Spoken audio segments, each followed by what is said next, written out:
тавилан 16 дугаар хэсэг. Халууна арай хийж сэрлээ. Хамгийн хөшчихсэн мэт даагдахгүй нэг л зовиртой хүндүр. Тэрээр эргэн тойрноо ажиглан харвал өөрийнхөө унтдаг орон дээр өөрөө хөвтөж байлаа. Юу болоод өнгөрснийг санах гэж байдгаараа хичээлээ. Жэм тэр хоёр шар айраг уунгаа ярилцсан суусан. Хүүгийнхээ талаар болон Тэмүүлэнгийн тухай түүнд хэлж байснаа санаж байв. Цаг зав гарвал Тэмүүлэнгийнд очиж хүүтэйгээ уулзаж байгаа болохоо түүнд нууч галгүй бүгдийг ярьжээ. Харин түүний энэ яриа сүүлдээ тэдний дунд маргаан үсгэж, Жэм түүнийг Тэмүүлэнтэй хардан уурлаж эвгүй зан гаргаж байсныг санаж байлаа. Жэм хидийдээ хаанаас аваад ирсэн нь бүү мэд нэг нунтаг цагаан юм үнэрлэж суусан. Халуунаг нилээд халамцуухан байгааг далимдуулан түүнээсээ өгч байсныг. Тэгэд нэг л мэдхэд хөвсгөр цагаан үл. Тэгснээ бөө өтгөн манан дунд хөвж орсноо санаж байв. Түүнээс хойш юу болсныг санах гэж хичнээн оролдоод нэмэргүй байлаа. Бодвол тэр нунтаг цагаан юмнаас болоод л 2 хоног мансуурлын байдалтай ингэж хэвтсэн байж таарах. Бүгдийг иргэн сансан тэрээр яаран босож хувцсан амсан утсаан асаатал өчтөлчнөө мессеж дуудлага ирсэн байсны дотор Тэмүүлэн маш олон удаа залгаж мессеж үлдээсэн байлаа. Түүний илгээсэн яаралтай залгаарай гэсэн мөртүүдийг уншсан даруйдаа Тэмүүлэн лүү залгалаа. Гэвч утас нь холбогдох боломжгүй байв. Гайхан гэргэлтсэн халуунаа хэд дахин залгасан боловч ямар ч нэмэр алгаа. Хараа хүмүн өвдчихсэн юм шиг хаа гэж бодсон тэрээр биений үрхэд толгой нь хагарах гэж буй мэт өвдөж байсан ч өвчнөө умартан яаран сандарсаар Тэмүүлэнгийнд очихоор хаалга руу төглөө. Жэм гэртээ байхгүй байхыг бодоход ажилдаа явсан бололтой. Үүдээр нь дүүрэн тэр хоёрын ууж идэж байгаад тараасан бололтой. Хувцс хунар хоол хүнсний үлдэгдэлгээл ямар ч эмх замбраа алга. Энэ бүгдийг харсан түүнд нэг л таагүй сэтгэл төрж ойр зүрийн юмаа бэлдэж аван энэ айлд дахиж ирэхгүйгээр шийдээд ниймүсэн тэднийхээс явлаа. Тэгээд ч Жэм түүнд хань болох ир хүн биш гэдгийг дэндүү сайн ойлголоо. Халуунаа бол айлын дунд охин. Нэг ах эмэгтэй дүүгээд ихээс гурвуулаа. Аав ээж нь хөдөө байдагч Халуунаа аймгийн төв дунд сургууль төсчээ. Хүүхэд байхын гэр орноосоо хол сургуулийн дотор байраар амьдарч ирсэн тэрээр баг байхаасаа л бие дааж өссөн байв. Үеийнхэн дундаа нь царайлаг охтын тоонд ордог байсан тэрээр ямар нэгэн спорт урлагийн тэмцээн уралдаан зохиогдоход амжилттай оролцдог нийгмийн идэвхтэй хүүхэд байлаа. Мөн зуны амралтаар хөдөөний хүүхдүүд гэр гэртээ хардаг байсан бол Халуунаа цуслан өдөр өнжүүлэх гээд гэртээ бараг очдоггүй хөдөлгөөнтэй охин байжээ. Тиймдээч өөрт нь ямар нэгэн асуудал тулгархад аав ээжээсээ зөвшөөрөл аваад асуугаад байдаггүй. Бие дааж шийддэг байсан зан чанар нь өдий 28 нас хүрсэн ч хിവэрэ байлаа. Халуунаа өндөр туран хааби, өргөмөр, гойлог нарийнхан бэлхүүсээрээ олон ирчүүдийн болон хүүгүүдийн харцыг булаадаг байсан бөгөөд тиймдээч ирээдүйд загвар өмсөгч, загвар зохион бүтээгч болно гэж мөрөөддөг байлаа. Харамсалтай нь 10 дугаар ангиа төгсдөг жил аймагт энэ чиглэлийн хуваар ирээгүйгээс болоод хүсэж тэмүүлж байснаасаа тэсвэр, санхүү, эдийн засгийн чиглэлээр дээд сургууль авч төгсжээ. Сургуулиа төгсөөд хамгийн анх ажил амьдралын гараагаа эхэлсэн газар нь Цэлэмгийн компани байв. Ажилд орсон эхний өдрөөс л Цэлэмгийн хараанд өртөж өнөөдөр ийхүү алдаж онож яваа энэ билээ. Яарч сандарсан Халуунаа Тэмүүлэнгийн гэрт ирвэл тэднийд хинч байсангүй. Ачаа бараага тэрвэрлэхээр өөр хот руу явсан болов уу? гэж бодсон тэрээр хүүгээ ирэхээр цэцэрлэг дээр нь очтол учралж бас байсангүй. Өчигдөр өд дундын алдад аав нэрээ даваад явсан гэж цэцэрлэгийн багш нь хэллээ. Учрлыг бүгд л Тэмүүлэнгийн хүүхэд гэж бодох болсон тул багш нь тэгж хэлсэн нь тэр. Гүнч одоо хүүхэд аваад хайчихдаг байна. Арай хүүмийн өвдөд эмнэлэг твдчихсэн юм шиг байна. Гүй би гэдэг хүн хэд хоног ухаангүй шахуу мансууран хөвтөж байгаад хүүхдээ яасныг ч мэдэхгүй явж байдаг. Хэнийг ч сайн мэдэхгүй хар илгийн хүнд нэлхүрээ даатгаж орхичихоо. Өөрийн жаргалаа бодоод явж байдаг над шиг ийм муу ээжийн хорвоодлав үгүйц гэж өөрийгөө буруутхан бухимдаж зогссноо багшаас хүүгээ өвдсөн болов уу би ямар хуу байсан талаар лавлаж асуулаа. Багш нь түүнийг зүг зүгээр тоглож надад эргэл хөөрхөн байсан.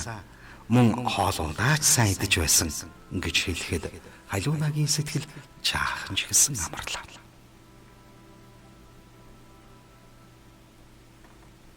Тэгээд хайцсан байж таарах уу? Цаг зав гаргаад амралттай байгаад учрлыг дагуулаад тоглоомын газар үйлчлэгээний төв явсан болов. Гэхдээ тэглээ гэхэд өчигдөр түнлүү мессеж бичсэн. Мессеж нь ямар учиртай юм болов? Яаралтай залгаарай. Энэ мөрүүдийг дахин уншин гайхаж явлаа. Өөрийг нь утсаас салгаад таг болохоор тэгж бичсэн байж болох юм. Гэтэл өнөөдөр яагаад Тэмүүлэнгийн утас бас болохгүй байгаа юм болоо хэмээн бүр гайхаж учраа олохоо болсон халууна Тэмүүлэнгийн гэрлүү дахин очиж үүдийнхэн сахин. Хааны газар руу хүүтэй минь хамт явсан баг. Одохгүй ирэх үсттэй гэж сэтгэлээ тайвшруулан суулаа.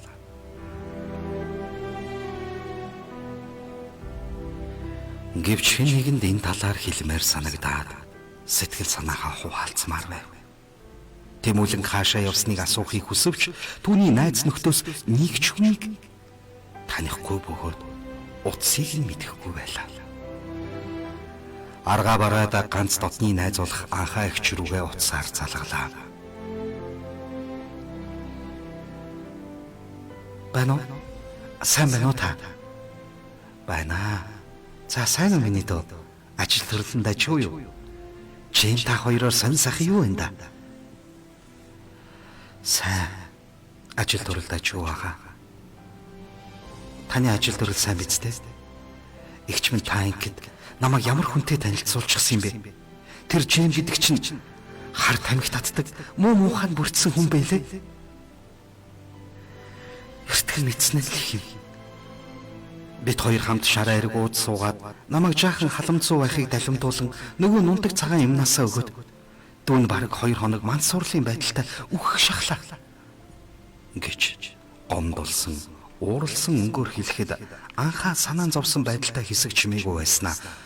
Яана тийм үү? Ямар амар юм бэ? Манай нөхөртөө найзлаад гэрээр орж гараад л байдаг. Гэхдээ тийм юм хэргэлдэг муу залуу гэж бодсонгүй.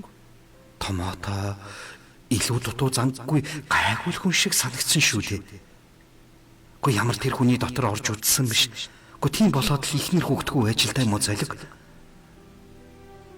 Нөхөртөө минь уулзахдаа янз бүрийн юм хэргэлдэггүй юм шиг байсан да. Гэхдээ их ч өөрийнхөө нөхөртэй адилхан гэж бодоод чамтай танилцуулчихсан юм.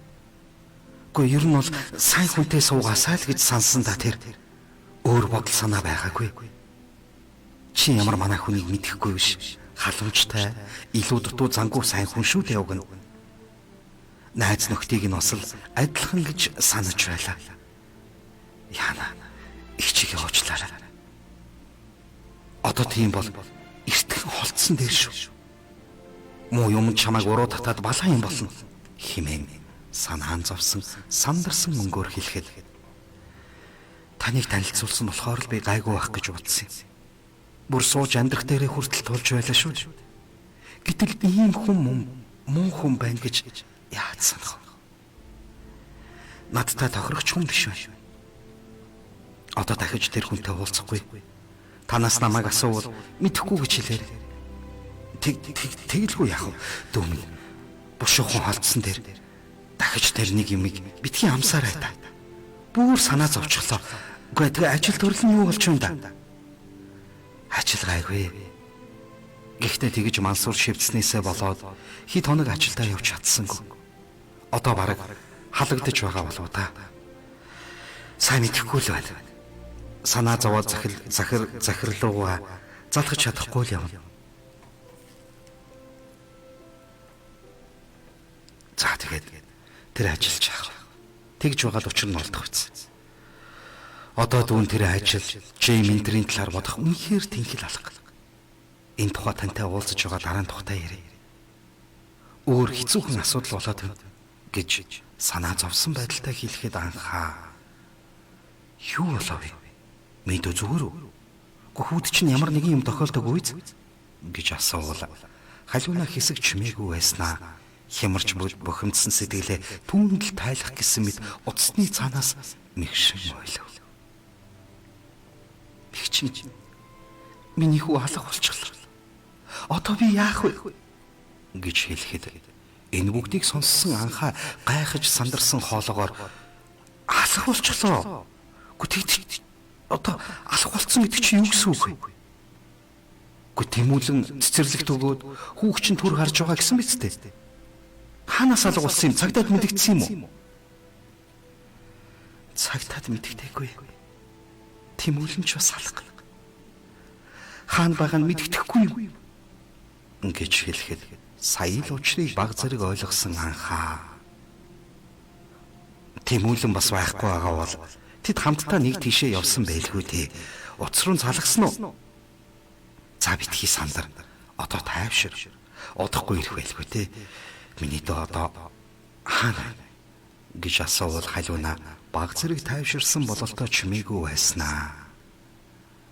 Харин тэр хоёрыг нэг тийшээ хамт явсан байхтай гэж бодоод Тэмүүлэнгийн гэрийн үдэнд сууж утас нь холбогдохгүй юм. Тийм болохоор сэтгэл төгшөөртэй л байх юм. Хүүтэйгээ мэд уулзах чадахгүй юм шиг санагдаад хэцүү хэнаагч мэд. Өчигдөр Тэмүүлэн над руу маш олон залгсан байсныг би мэдээгүй. Тэгээд яаралтай яриараа гэд мессеж үлдээсэн байна. Хүүгийнхээ биеийг өвдсөн болов уу гэж бодоод багшаас нь асуувал зүгээр байна гэв. Харин хэд хоног цэцэрлэгтээ ирэхгүй байх гэж Тэмүүлэн багшд нь хэлээд явсан байл. Би хаанаас яаж хайхаа ч мэдэхгүй байна. За тэгвэл тэгж хэлсэн бол Тэмүүлэн ажилдаа хүүг нь аваад явсан болов уу? Олон хоног явах болохоор чиний утас руу залгаад холбогдохгүй байсан бол тийм мессеж үлдээсэн байж таарна. Өөрийнх нь утаснаас зайн дууссан байлгүй дээ. Миний дуу тайвширч хаад жаахан хүлээж бай. Их чинь ажиллаа дуусгаад чам руу залхая гэж уучрлаж аргацсан өнгөөр хэлвэл машин дотроо уцаа цэнгэлдэг. Цайн дуусна гэж юу юу байх вэ? Тэгээд ч нэл хүүхд аваад замд гарна гэж баймааргүй юм. Бүх юм надаас л боллоо. Би хэрвээ хаамаагүй хүн дагаж яваагүй бол хүү минь ээжтэйгээ хамтдаа л байх байсан юм. Би одоо яасан нь дээр вэ гэж зүгэрсэн байдалтай асуувал анхаа. За миний дөө гайгүй үсттэй. Одоо 50 байна. Их ч ажлаа тарангуутаа л яваад очив. Тэгээд хоёлаа ярилцъя. Арга нь олдох үз. Харин намайг очихоос өмнө Тэмүүлэнтэй холбоо баривал надад хэлээрэй гэд утсаа салгалаа. Халиуна Тэмүүлэнгийн байрны өмнө сэтгэлэн төгшин учраа олохгүй доглон олмостай бүлтгнэнсэн. Энэ л үед их орон, эцэг их, найз нөхөд гээд ойр дотны бүхий л хүмүүс хамгийн үнцэнтэй эрхэм зүйл байдгийг урд өмнөхөөсөөч илүү ойлгон ухаарч ганцаардан битэрч байлаа. Хүний газар гэдэг хүний л газар байдаг. Зовлонгоо хуваалцах найз нөхөд үгүй. Учраа тайлбарлах ахын дүүсээсээ хол. Уйлаа залбирах уул усны эзгүй тийм л хүүтэн хүндий. Хоосон орчин байдгийг ийм үед хүмүүс дэндүү ихээр мэдэрдэг үзээ.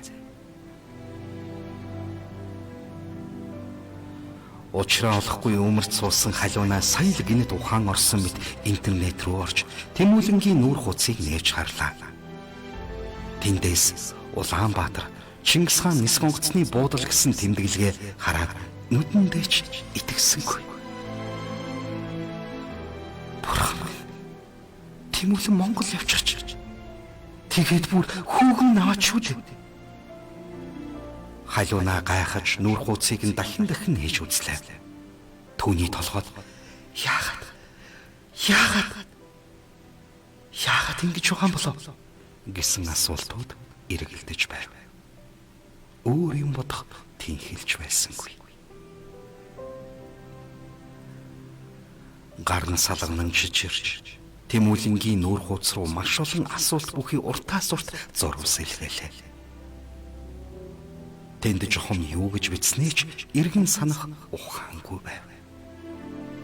Тэмүүлэнд юу тохиолдоод ийм хурдан Монгол явсан бол гэсэн бодол түүнд огт төрөхгүй байлаа. Зөвхөн хүүхэн яагаад аваад явсан бол тоо гэж гайхан бачимдаж байлаа. Хараа цэлмэг учрлыг аваад иргэсэн юм шүү хата гэж бодох зур түүний зүрх юугүй дэлбэрэн тесэрч ам хамраар нь сад тавих гэж бөөмит давчд тайвалцаж байв. Би яах гэж Тэмүүлэнд итгэж хүүгээ түүнд орхивдов гэж бодох бүр хацрыг нь даган бөмбөрөн урсах нулимсаа арчих хүсэл төрсөнгүй. Түүний хувьд ёстой дээшээ тэнгэр хол, доошоо газар хатуу гэдэг л болоод байлаа. Үргэлжлэл бий.